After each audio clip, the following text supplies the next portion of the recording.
Alors bonjour, je suis Dr Pourbet, chirurgien digestif à la Polyclinique du Parc à Saint-Saulve. On va parler aujourd'hui du kyste pilonidal.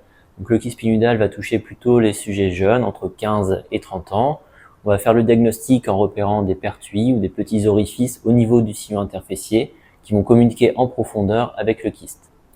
Ce kyste peut parfois s'enflammer et provoquer un abcès qui va causer des douleurs importantes chez les patients au niveau de l'arrêt des fesses.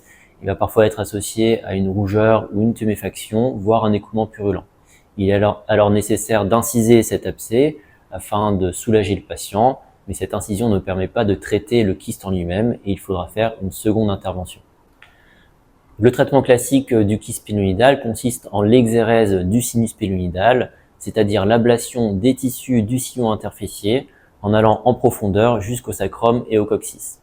C'est une intervention qui est assez délabrante, qui va laisser une plaie ouverte et profonde, qui va nécessiter la réalisation de soins infirmiers quotidiens jusqu'à obtenir la cicatrisation complète qui survient entre 2 et 6 mois. À la clinique du Parc, nous proposons une technique mini-invasive par laser. On va aller repérer les pertuis dans le sillon interfécier, aller retirer les poils qui sont présents à l'intérieur, insérer notre fibre laser jusqu'à atteindre le kyste.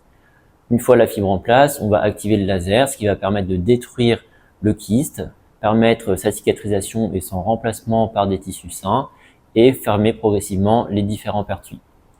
Cette intervention va nécessiter des soins infirmiers pendant 1 à 2 semaines maximum. L'intérêt de la technique laser, c'est que les suites opératoires sont beaucoup plus simples, avec des douleurs post-opératoires peu importantes, voire inexistantes, une durée des soins infirmiers qui est nettement réduite et une reprise des activités quotidiennes immédiate.